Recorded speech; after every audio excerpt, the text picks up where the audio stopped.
Hello everyone, আসসালামু আলাইকুম। আজকের ভিডিওতে আমি আপনাদেরকে ফেসবুক আইডি সাময়িক সময়ের জন্য কিভাবে ডিঅ্যাক্টিভ করে রাখে সেই প্রসেসটা দেখাবো।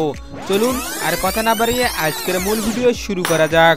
তো বন্ধুরা, এখান থেকে আপনারা ফেসবুক আইডি ডিঅ্যাক্টিভ করার জন্য আপনারা সর্বপ্রথম ফেসবুকে চলে আসবেন।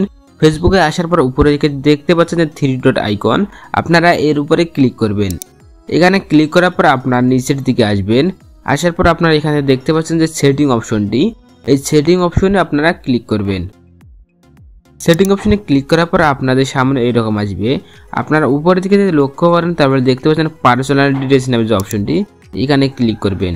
এখানে ক্লিক করার পর আবার এখানে দেখতে পাচ্ছেন যে পার্সোনাল ডিটেইলস অপশনটি, আপনারা এখানে ক্লিক করবেন। এখানে ক্লিক করার পর আপনারা সর্বশেষ যে দেখতে পাচ্ছেন অ্যাকাউন্ট ওনারশিপ, আপনারা এর উপরে ক্লিক করবেন। এখানে ক্লিক করার পর আপনাদের সামনে এরকম আসবে। এরপর আপনারা 2 নম্বরের যে অপশনটি দেখতে পাচ্ছেন ডিঅ্যাক্টিভ, আপনি এটি সিলেক্ট করবেন। এরপর আপনাদের সামনে এরকম আসবে, আপনাদের আইডি শো করবে, এখানে ক্লিক করবেন। এখানে ক্লিক করার পর আপনারা উপরের দিকে দেখতে পাচ্ছেন ডিঅ্যাক্টিভ অ্যাকাউন্ট, আপনি এটি সিলেক্ট করবেন। সিলেক্ট করার পর আপনারা নিচের দিকে কন্টিনিউ অপশনে ক্লিক করবেন। এখানে ক্লিক করার পর আপনাদের এখানে আইডির যে পাসওয়ার্ডটি রয়েছে, আপনি এই পাসওয়ার্ডটি এখানে দিয়ে নেবেন। দিয়ে নিচের দিকে যে কন্টিনিউ অপশনটি দেখতে পাচ্ছেন, এই কন্টিনিউ অপশনে ক্লিক করবেন। এখানে ক্লিক করার পর আপনাদের সামনে এরকম আসবে, আপনি যেখানে যে কোনো একটি সিলেক্ট করে নেবেন। ঠিক আছে, আপনি যে কোনো একটি সিলেক্ট করে নিয়ে নিচের দিকে যে কন্টিনিউ অপশনটি দেখতে পাচ্ছেন, আপনি এই কন্টিনিউ অপশনে ক্লিক করবেন।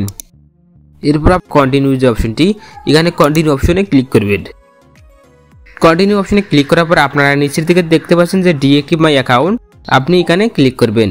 এখানে ক্লিক করার পর আমরা সাথে সাথে আপনাদের আইডি এখান থেকে ডিঅ্যাক্টিভ হয়ে যাবে। ঠিক আছে, এখান থেকে আপনাদের সাথে সাথে আপনাদের আইডি ডিঅ্যাক্টিভ হয়ে যাবে। আপনারা যদি এখন ফেসবুকে আপনাদের আইডি সার্চ করেন তাহলে আপনাদের আইডি ফেসবুকে আর পাওয়া যাবে না। ঠিক আছে, আবার যদি পুনরায় আবার আইডি অ্যাক্টিভ করতে চান তাহলে আপনারা এখান থেকে আপনাদের নাম্বার দিয়ে এবং পাসওয়ার্ড দিয়ে আপনারা নিচে যে লগ ইন অপশন দেখতে পাচ্ছেন, এখানে লগ ইন করে নেবেন। তাহলে আপনাদের পুনরায় আবার আইডি অ্যাক্টিভ হয়ে যাবে। ঠিক আছে, তো বন্ধুরা, আজকে ভিডিও এই পর্যন্ত। নতুন নতুন ভিডিও পেতে আমাদের চ্যানেলটি অবশ্যই সাবস্ক্রাইব করে পাশে বেল আইকনটি অন করে দিন।